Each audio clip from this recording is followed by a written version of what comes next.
और मैं शुरू में ही जो महामहिम राज्यपाल महोदय ने जो अभिभाषण दिया और सरकार ने उनसे गलत बातें उनके श्रीमुख से कहलवाई, उसका पुरजोर विरोध करता हूं।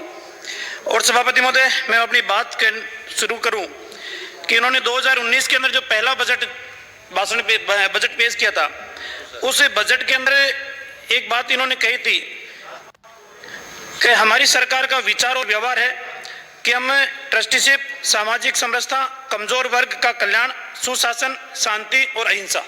और सभापति महोदय, मेरे पूर्व वक्ताओं ने जो बातें रखी है, उन बातों से स्पष्ट होता है कि सरकार की कितनी तो अहिंसात्मक नीति है, कितने शांति प्रिय है और कितना सुशासन देने का काम कर रही है। सभापति महोदय, शुरुआत में करता हूं किसान से, और शुरुआत करता हूं कि किस तरीके से राजस्थान के किसानों को गुमराह करने का काम इस सरकार ने किया है। और मैं सीधा सीधा आरोप भी लगाता हूं कि कल जब महामहिम अभिभाषण पेश कर रहे थे और अभिभाषण पढ़ रहे थे, उस समय एक मान्य सदस्य किसान बिलों को लेकर सिर्फ केंद्र सरकार को घेरने का काम कर रहे थे। और मुझे ये लगता है कि वो मान्य सदस्य राजस्थान के अंदर कांग्रेस की सरकार की बी टीम के रूप में काम कर रहे हैं। अब उनका लाभ भी होगा, स्वार्थ भी होगा, हित भी होगा, ये तो मुझे पता नहीं है। लेकिन क्या उन मान्य सदस्यों को केंद्र सरकार के ऊपर कुछ बात कहने से पहले राजस्थान सरकार के कामों की तो समीक्षा कर लेनी चाहिए? या राजस्थान के अंदर क्या किसानों की सारी समस्याओं का समाधान राजस्थान की सरकार ने कर दिया? कर्ज माफी के वादे के ऊपर और संपूर्ण कर्जवादी के वादे के ऊपर यह सरकार सत्ता के अंदर आने का काम किया। क्या राजस्थान के अंदर आज भी राष्ट्रीयकृत बैंकों से जो किसान क्रेडिट कार्ड से ऋण लेने वाले किसान हैं, क्या उनका ऋण माफी का काम आपने कर दिया? हमारी जब सरकार थी, माननीय मंत्री महोदय, हमारी जब सरकार थी और हमारी सरकार के समय जो डिफॉल्टर थे, उन डिफॉल्टरों को सरकारी कर्मचारी का शपथ पत्र लेकर दोबारा ऋण देने का काम किया था। आज राजस्थान के अंदर लाखों किसान ऐसे हैं जो डिफॉल्टर घोषित करने के बाद में आज भी उनको दोबारा ऋण देने का काम नहीं हुआ। आज भी राजस्थान के अंदर 10,000 रुपए की सब्सिडी जो हमारी सरकार देकर गई थी, वो 10,000 रुपए की सब्सिडी आपको बंद करने का काम किया है। आज भी राजस्थान के अंदर किसानों की लाखों रुपए की वीसीआर बनने का काम सरकार कर रही है, जिसकी सुनवाई करने वाला कोई नहीं है। सभापति महोदय, आज भी राजस्थान के अंदर जो किसान का 15 HP का कनेक्शन था, वाटर लेवल नीचे जाने की वजह से आप 5 घंटे या 6 घंटे जो बिजली दे रहे हो, 1 घंटे से ज्यादा अपना ट्यूबवेल वो चला नहीं सकता, 2 घंटे उसको ट्यूबवेल बंद करना पड़ता है। लेकिन वो किसान 1000 चक्कर लगाने के उपरांत भी लोड बढ़ाने के लिए तो आप बिना जांच की लोड बढ़ा के आ जाओगे। जो किसान चक्कर काट रहा है कि मेरे ट्यूबवेल के अंदर पानी नहीं है, 4 घंटे भी लगातार मेरा ट्यूबवेल चल नहीं सकता, मैं चाहता हूं कि मेरे ट्यूबवेल के अंदर लोड कम किया जाए, मैं सिंगल फेज की 5 HP की मोटर लगाना चाहता हूं।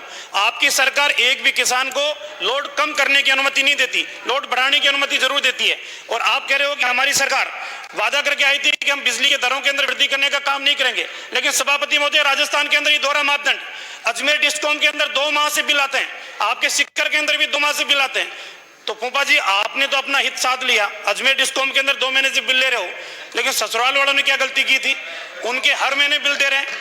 तो सभापति महोदय, आज आसन के ऊपर आप विराजमान हो, आज आप सरकार को निर्देश दो कि जयपुर डिस्कॉम के बिल आएंगे, वो भी 2 महीने से आएंगे, 1 महीने से नहीं आएंगे। और 2 महीने से बिल आने से सबसे बड़ा नुकसान ये है सभापति महोदय कि जो फिक्स चार्ज की राशि थी, पहले 2 महीने में एक बार फिक्स चार्ज लगता था, अब हर महीने उपभोक्ताओं को फिक्स चार्ज देना पड़ रहा है। और सभापति महोदय, दूसरी बात मैं आपके माध्यम से करना चाहूंगा कि राजस्थान के अंदर सरकार कह रही थी कि हम बिजली के बिलों के अंदर वृद्धि नहीं करेंगे।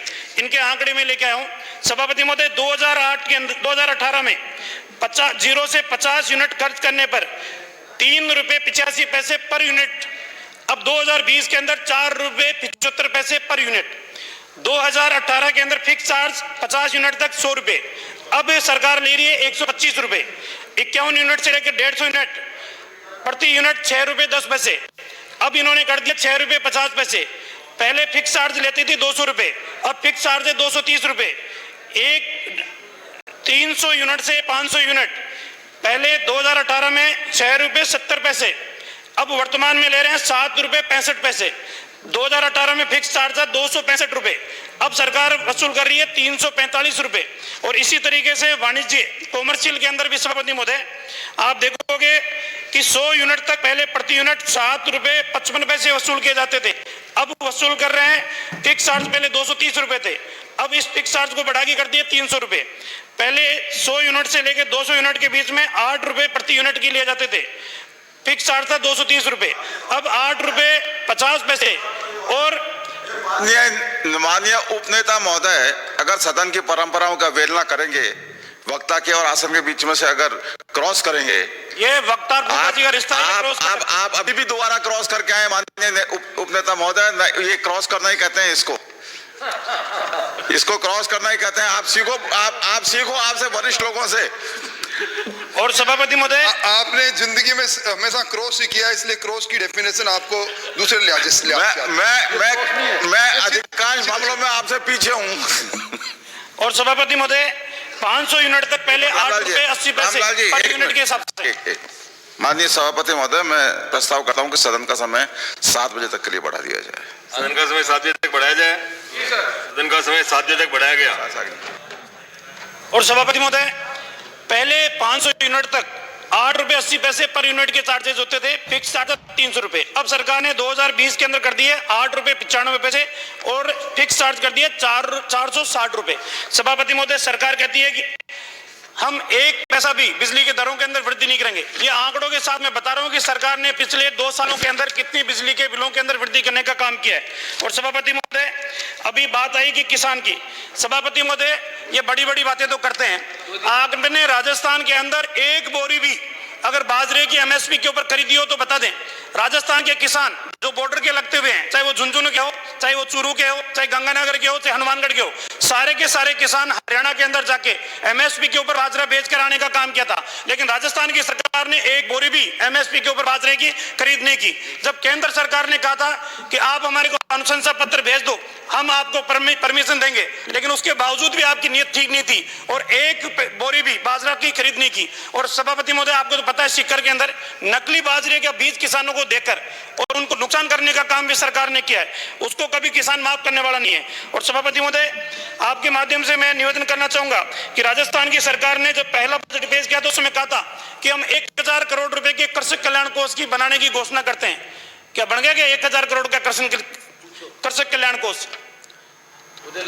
सचेतक महोदय, 1000 करोड़ रुपए का कृषक बात जारी रखें आप। कल्याण कोष।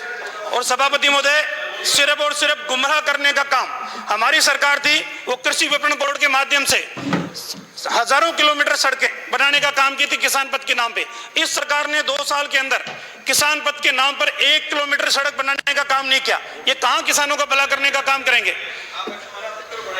हैं? आप यहाँ बढ़ सकती है ना, आप कांग्रेस के विधायक इसलिए बढ़ सकती है। आपके बढ़ने का कारण सरकार कैसे काम कर रही है वो तो अनिता जी ने बता दिया ना। और सभापति महोदय, सरकार ने घोषणा की थी बजट के अंदर कि हम 0 बजट की प्राकृतिक खेती करने का काम करेंगे। सरकार बड़ी बड़ी घोषणाएं करती है, धरातल के ऊपर कुछ भी नहीं है। और सभापति महोदय, जिस तरीके से राजस्थान के अंदर बिजली के दरों के अंदर बेहिसाब से वृद्धि की गई है, किसानों की अनदेखी की गई है, उसी तरीके से सरकार ने बजट के अंदर घोषणा की थी कि हम गौशालाओं का अनुदान 145% बढ़ाएंगे। 1% भी बढ़ाएंगे गौशालाओं का अनुदान। जो अनुदान मिल रहा था 6 महीने का, वो अनुदान भी आपने बंद कर दिया। और वर्तमान के अंदर जो आपने कहा था कि हम 9 महीने का अनुदान देंगे, 9 महीने का अनुदान तो छोड़ो, 6 महीने का अनुदान भी आपकी सरकार नहीं दे रही। कम से कम गौ माता जो बोल नहीं सकती उसके पक्ष के अंदर तो खड़े रहो। कम से कम राजस्थान की सरकार जो अनुदान देती थी वो अनुदान तो उनको लौटाएं। और आपने घोषणा की थी कि प्रत्येक पंचायत समिति स्तर के ऊपर हम नंदीशालाएं खोलेंगे। एक भी नंदीशालाएं खुली हो तो आप मुझे बता दो कि साहब हमने पंचायत समिति के अंदर एक जगह तो कोई नंदीशालाएं खोलने का काम किया है। सिर्फ थोती घोषणाएं करने का काम सभापति महोदय कर रहे हैं और कोरोना के दौरान बड़ी बड़ी बातें कर रहे हैं। राजस्थान सरकार ने बहुत बेहतरीन प्रबंधन किए हैं। राजस्थान के अंदर सिर्फ निर्देश देने के अलावा राजस्थान की सरकार ने कोई काम नहीं किया सभापति महोदय। और मैं दावे के साथ कह सकता हूं, इन्होंने जो शेल्टर डेवलप करने के निर्देश दिए गए थे, सारे शेल्टरों के अंदर भोजन की व्यवस्था या तो स्थानीय लोगों ने की है या स्वयंसेवी संस्थाओं ने की है। सरकार की जेब से 1 पैसा नहीं दिया। और सभापति महोदय, सबसे बड़ा आरोप में लगाने का काम करो सरकार के ऊपर, जो विधायक कोष से सरकार ने जो हमारे से पैसा हमने दिया था अनाज वितरण करने के लिए, किट वितरण करने के लिए, उसको भी कांग्रेस के कार्यकर्ताओं ने वितरण किया। हमारे विधायक कोष के पैसे का दुरुपयोग करने का काम भी कांग्रेस के कार्यकर्ताओं ने किया है। और सभापति महोदय, आज भी आप भी अगर विधायक कोष की अनुशंसा करते हो, अनुशंसा के साथ ही जिला परिषद सबसे पहले प्रशासनिक स्वीकृति निकालने का काम करता था। अब इस सरकार के आने के बाद में उल्टा सिस्टम चालू है। आपने अगर विधायक कोष की अनुशंसा की, पहले आप उसकी एस्टिमेट बना के लाओ, एस्टिमेट के बाद में फिर उसकी टीएस बना के लाओ, टीएस के बाद में फिर एस निकलेगी और फिर उसके बाद में एफएस निकलेगी। सरकार साफ साफ कहती है कि हमारे खजाने में पैसा नहीं है, इसलिए हम चक्कर कटवाने के काम करेंगे। आज भी मैं कहता हूं 90% विधायकों का पैसा सरकार की अनुशंसा अगर हो गई, उसमें से 30% पैसा भी रिलीज करने का काम सरकार नहीं करी। और सभापति महोदय, आपके माध्यम से निवेदन करूंगा, राजस्थान की सरकार ने बहुत बड़ी उपलब्धि हासिल की है और उपलब्धियां इस बात की हासिल की है, जो हमारी सरकार के समय योजनाएं चल रही थी उन योजनाओं को बंद करने का काम किया है। सभापति महोदय, एक एक योजनाओं का मैं नाम ले रहा हूं जिन योजनाओं को सरकार ने बंद करने का काम किया है। अन्नपूर्णा रसोई योजना बंद, मुख्यमंत्री जल शोधन योजना बंद, गौरवपति योजना बंद, भामाशाह स्वास्थ्य बीमा योजना बंद, किसानों की बिजली सब्सिडी योजना बंद, स्टेट रोडों पे टोल फ्री योजना बंद, बाबा साहब अम्बेडकर सामुदायिक भवन योजना बंद, मुख्यमंत्री दुग्ध योजना बंद। सारी की सारी लोक कल्याणकारी और जनहित की जो योजनाएं थी उनको बंद करने का काम सरकार ने किया है। और सभापति महोदय, सरकार कहती है कि हम संवेदनशील है, संवेदनशील होती है तो भामाशाह स्वास्थ्य बीमा योजना को बंद करने का काम नहीं करते। आप कल्पना करो, जिसकी जेब के अंदर पैसा नहीं है और बिना पैसे के वो इलाज कैसे कराएगा। पौने 2 साल तक आपने उस योजना को बंद करके हजारों लोगों को काल के ग्रास में भेजने का काम किया है। उनकी आत्माएं आपको कभी माफ नहीं करेगी। पैसे के अभाव के अंदर निजी चिकित्सालयों ने उनका अंदर घुसने नहीं दिया, सरकारी चिकित्सालयों के अंदर आपने ऑपरेशन नहीं किया, उसके बावजूद वो तड़पते रहे, मरते रहे इलाज के अभाव के अंदर। आपको कभी वो माफ करने वाला नहीं है। और सभापति महोदय, आपके माध्यम से निवेदन करूंगा, जो घोषणाएं इन्होंने की थी, चाहे वो प्रियदर्शनी योजना हो, विकास पथ की हो, नाबार्ड से लोन लेकर ऋण सड़कें बनाने की बात हो, जयपुर को भिखारी मुक्त बनाएंगे। क्यों एमएलए साहब, आपने कहा था ना कि किसी चौराहे के ऊपर भीख मांगता हुआ नहीं दिखेगा। सुरेश से आने वाले माननीय सदस्य एक दिन कह रहे थे बजट के दौरान, सरकार कितनी संवेदनशील है, इनका मर्म कितना है, एक भिखारी भी स्वाभिमान की जिंदगी जिए। सारे के सारे भिखारी आज भी सड़कों के ऊपर भीख मांग रहे हैं। आपने एक भी आसियान अगर उनको उपलब्ध कराया तो आप बता दो कि हमने वहां आसियान उपलब्ध कराने का काम किया है। आप घोषणाएं बढ़िया करते हो, मानते हैं, लेकिन उन घोषणाओं को धरातल के ऊपर लाने का काम भी तो करें। और सभापति महोदय, आपने घोषणा की थी कि हम सदन के नेता घोषणा करके आए थे, मेरे गोविंदगढ़ के अंदर एक बहुत बड़ी सभा हुई थी कि हम गोविंदगढ़ तक मेट्रो पहुंचा देंगे। पहुंचा दी कि मेट्रो गोविंदगढ़ तक? आप अंबाबाड़ी तक तो पहुंचा दो सेकंड फेज की, गोविंदगढ़ तो बाद में पहुंचा देना। सिर्फ झूठी घोषणाएं करने के अलावा आपकी सरकार के पास कुछ भी नहीं है। और सभापति महोदय, राजस्थान अपराध के मामले में गैंगरेप आम हो चुके हैं, गैंगवार आम हो चुका है, बजरी माफिया। और मैं तो सीधा सीधा सरकार के ऊपर आरोप लगा रहा हूं, बिना प्रशासनिक सह के कोई भी बजरी का अवैध खनन नहीं कर सकता।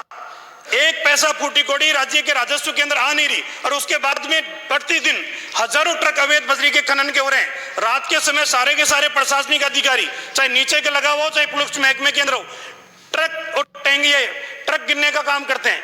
कितने ट्रक निकले, कितने डंपर निकले, बजरी का कितना पैसा कहां पहुंचेगा। और मेरा सीधा सीधा आरोप है, जब तक राज्य सरकार के कोई उच्च अधिकारी इसमें शामिल नहीं हो, किसी की मजाल नहीं है बजरी का अवैध खनन हो जाए। राज्य को एक पैसे का बजट मिले नहीं, राज्य के कोष के अंदर 1 रुपया जाए नहीं, और किस तरीके से अवैध खनन बजरी का हो रहा है उसके ऊपर भी सरकार स्पष्ट करे कि बजरी के मामले में क्या नीति लेकर आ रही है। अब सरकार लेके आ रही है सभापति महोदय नई आबकारी नीति। जो बेचारा बेरोजगार युवा है वो भी कभी कल्पना कर सकता था कि लॉटरी के अंदर मेरा नंबर भी आ सकता था दुकानों में।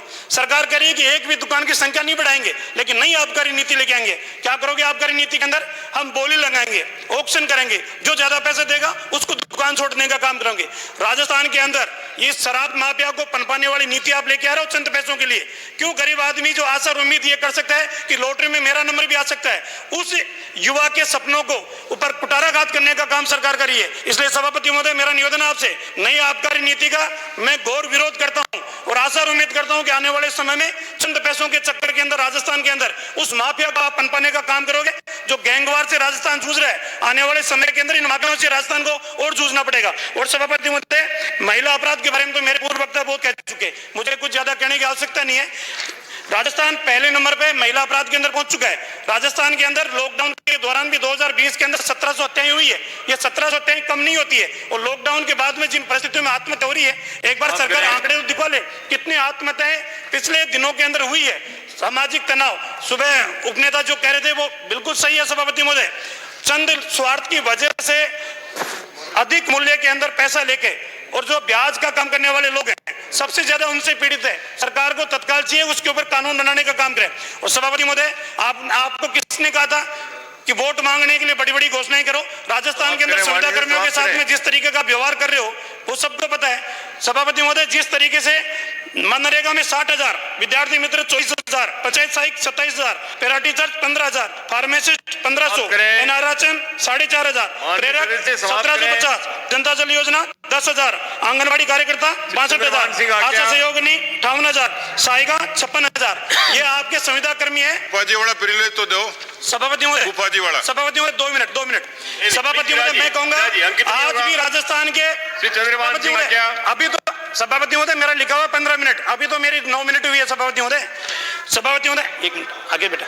सभापति महोदय, मेरा आपसे निवेदन है, जो राजस्थान के संविदा कर्मियों के साथ आपने जो धोखाधड़ी की है, आने वाले समय के अंदर इसका खामियाजा आपको भुगतना पड़ेगा। और सभापति महोदय, भर्तियों की बात तो बहुत लोगों ने की है, मेरा आपसे एक निवेदन है कि आने वाले समय के अंदर राजस्थान के सारे अधिकारी सड़कों के ऊपर है। पटवारी देखो सड़कों के ऊपर है, आपके विकास अधिकारी स्वैच्छिक मृत्यु मांग रहे हैं। भरतपुर के अंदर विकास अधिकारी जाके कलेक्टर को कहें कि हमारे को स्वेच्छा मृत्यु देने का काम करें, आप उनका पदोन्नति नहीं कर रहे, पटवारियों की आप पदोन्नति नहीं कर रहे। और जिस तरीके से राजस्थान के अंदर 2018 के अंदर आरपीएससी की भर्ती जो प्रशासनिक सेवा इस उम्मीद के साथ है कि मेरा बेटा जयपुर के अंदर हजारों रुपए खर्च करके कोचिंग कर रहा है, कमरा किराया लेकर रह रहा है, वो कुछ ना कुछ बन के आएगा। 2018 के बाद में आरपीएससी के आज भी रिजल्ट के इंतजार के अंदर वो युवा बैठा हुआ है।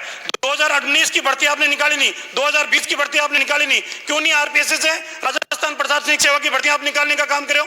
मेरा सभापति महोदय, सीधा सीधा आरोप है सरकार के ऊपर, यह सरकार हर मोर्चे के ऊपर विफल है। और महामहिम राज्यपाल महोदय से जिस तरीके से असत्य वाचन करवाया एक एक शब्द का, मैं उनका घोर विरोध करता हूं और आशा और उम्मीद करता हूं कि भगवान इस सरकार को सद्बुद्धि दे ताकि नेक रास्ते के ऊपर ये चले। बहुत बहुत धन्यवाद।